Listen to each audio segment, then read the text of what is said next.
Good afternoon and welcome to today's meeting of the Audit and Risk Management Committee. Welcome also to those members of the public and press accessing the meeting via the live stream to YouTube. I'm Councillor Kim French and I'm chairing today's meeting. Minutes will be produced in the usual way and a recording of the meeting will be available to view on YouTube until such time as the minutes are produced. I would like to remind members and officers that only audio from the microphones will be captured on the live stream. Therefore, when speaking, please ensure your microphones are switched on and switch them off when you are finished speaking. Please ensure that mobile phones are on silent or turned off. Finally, please be aware that the cameras will be on during the entire meeting. Agenda item 1, apologies for absence. I now call upon member services to report any apologies for absence.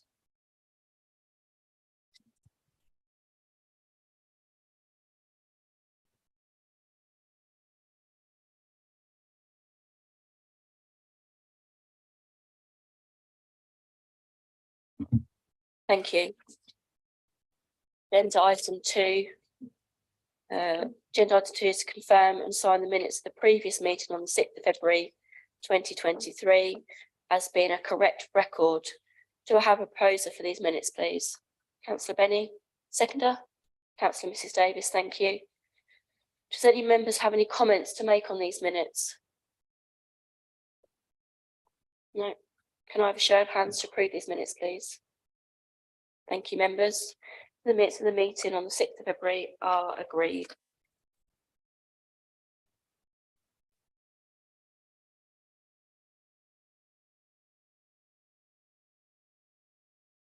Agenda item 3 is to report additional items for consideration which the chairman deems urgent by virtue of special circumstances now to be specified.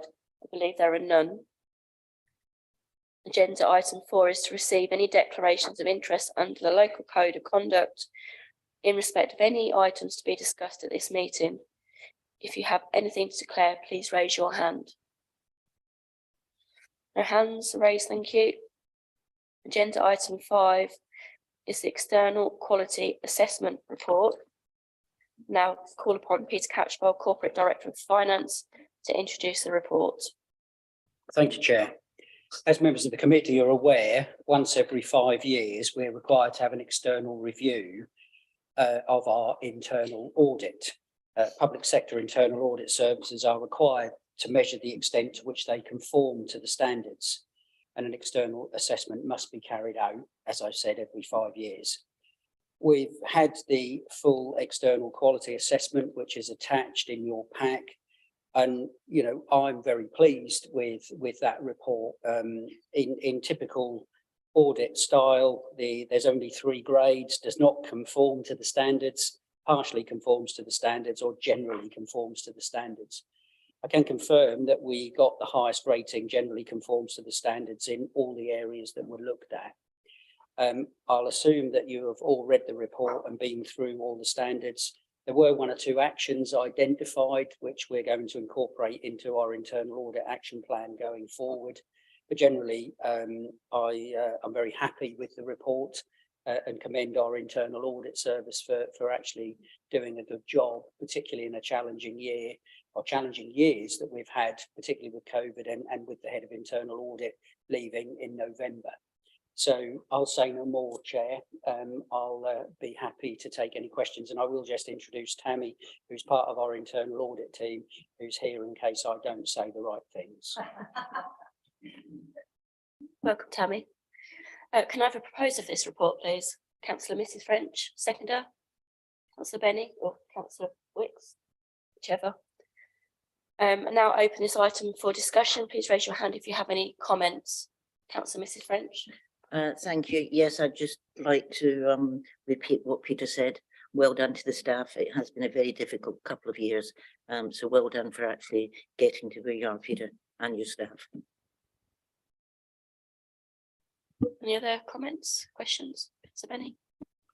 Yeah, if I'd got my hand up quicker, I would have said the same thing the first time. But Was it always late? yeah, I mean, as Peter thank you very much, Peter, and thank you very much. It's we've had some challenging times. We've had times where things have been a bit behind through no fault of our own, and it takes a bit of catching up. So it's not just the work that's been done for the current year; it's the catch up from previous year. And I think it's we should be thankful for the staff for everything that they've done to bring this forward. Thank you. Any other comments? No. There are no further speakers. Therefore, the recommendation is for the Audit and Risk Management Committee. It's required to note the full external quality assessment reports and the finding that Pennine District Council's internal audit services generally conforms with the requirements of the public sector internal audit standards. Please raise your hand if you disagree with this recommendation. Otherwise, I will take it that you agree. Thank you, members. Agenda item 6 is the Risk Management Policy and Strategy Review. I now call upon Stephen Beecher, Head of ICT, Digital and Resilience, to introduce the report. Thank you, Chair. We've again reviewed the risk management policy and strategy, which can be found on page 21 of your packs. Since the previous revision, we've made 2 changes. Paragraph 6.5 on page 26 has been reworded, and paragraph 9.3 on page 29 has had 2 further risk controls added for completeness. In response to a comment at this committee last year, we'd also like to suggest this document's brought back here every 2 years instead of annually, unless there's a need to update it before that time. As usual, welcome any comments.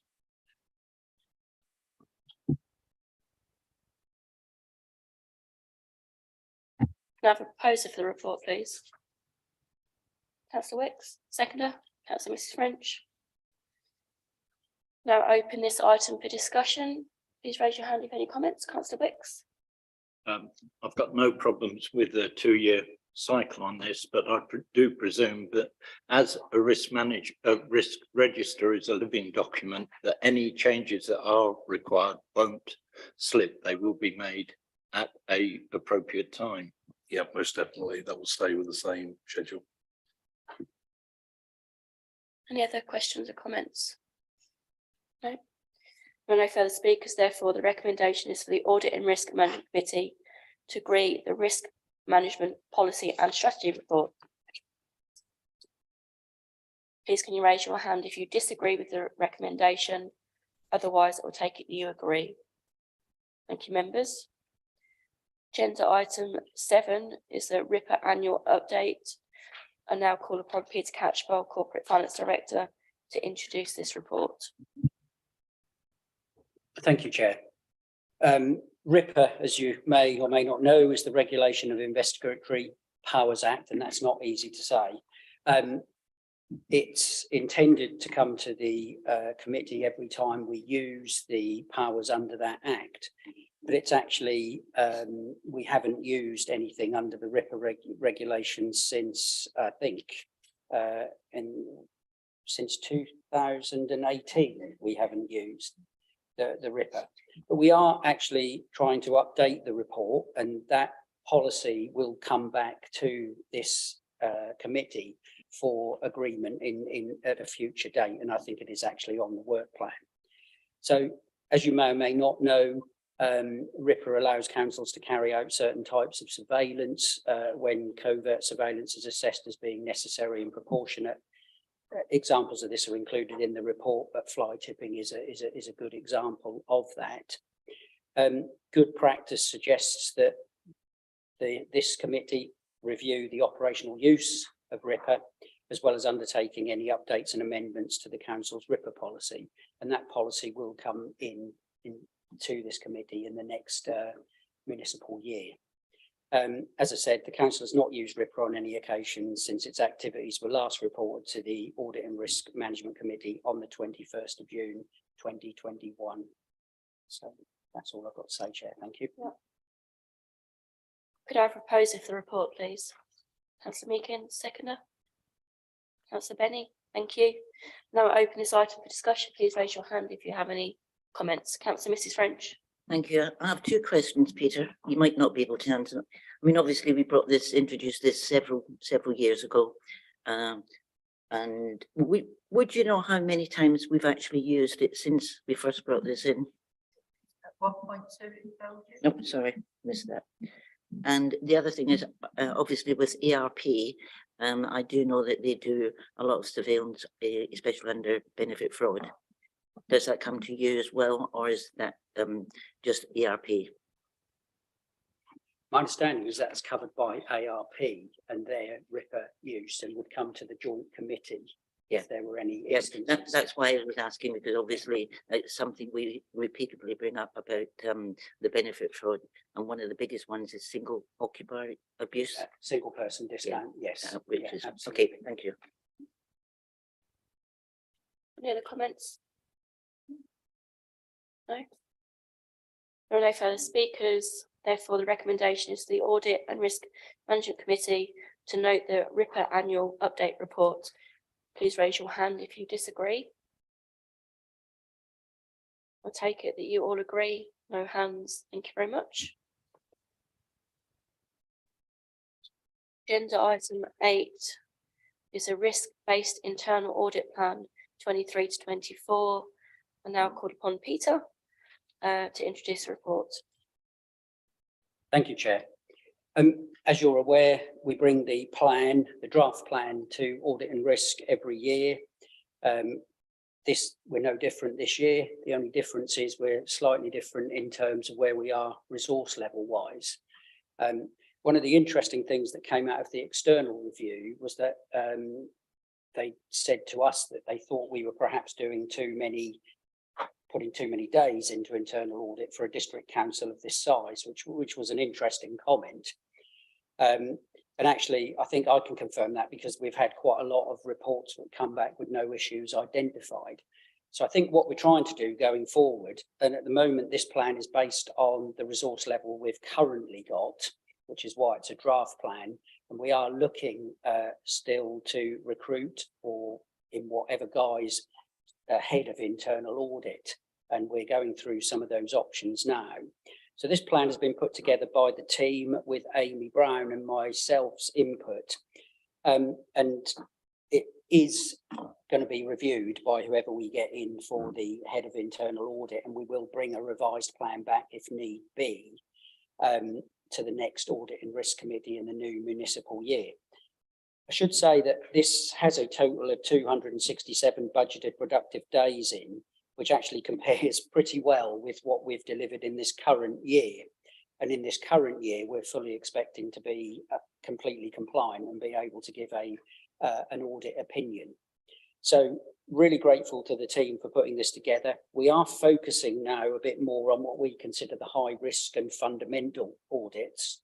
And what we'll probably look to do is bring in more specialist resource when we're looking at very key areas such as cyber security, which Stephen and his team do, such as maybe the local authority trading companies, such as governance. So we're working with other local authorities as well, because no one can employ those people full time.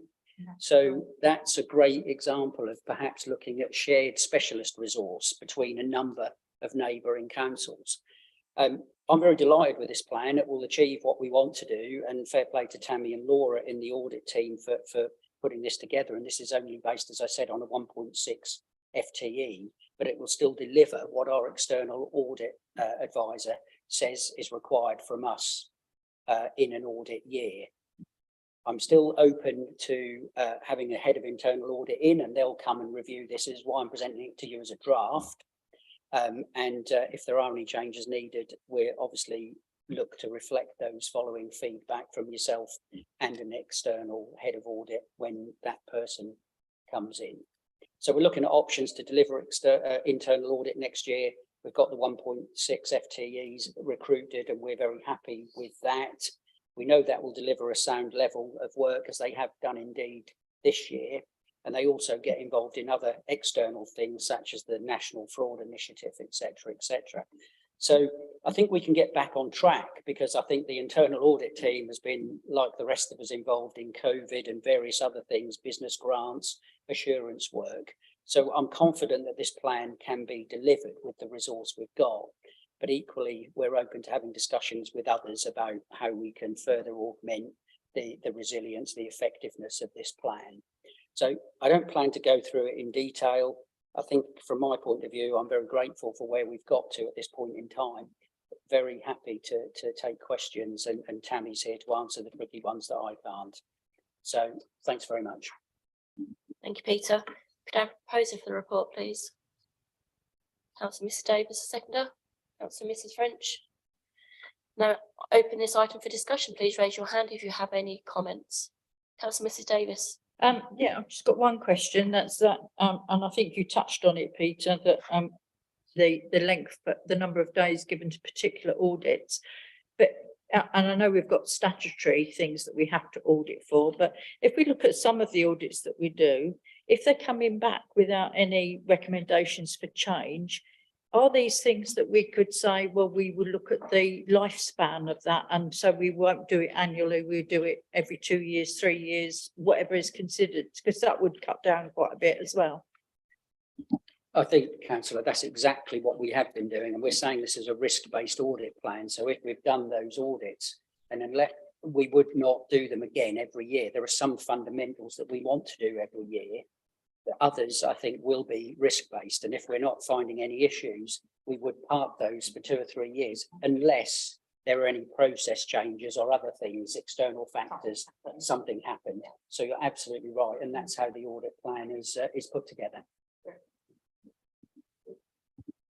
Any other comments, members? No? No further speakers, therefore the recommendation. The Audit and Risk Management Committee is asked to acknowledge the internal audit resources and to consider and note the attached draft internal audit plan for 23-24. Please raise your hand if you disagree with this report recommendation, otherwise we take it as you could agree. Okay. Agenda item 9 is the Audit and Risk Management Committee work plan. It is as is. Does anyone have any questions? No, thank you. The work plan is noted. Agenda item 10, items of topical interest. I believe, Peter, you've got one with external audit. Thank you, Chair. Yes, I have. I thought it would be useful because we were planning to bring the external audit report and the finalisation of the audit for the 21-22 audited accounts to this committee. Unfortunately, as with a lot of others, the audit is not yet complete. We're not expecting any surprises. We have commenced the audit. There are resource issues, as you're fully aware of, in the industry, and we're much better off than a lot. So we're hoping to conclude the audit this month is our plan, which means that the audit results report will be brought to the first committee meeting in the new municipal year. So we don't have any issues. It's just been a resourcing issue. The draft accounts were published, as you're all aware, by the deadline, and have been there since July last year.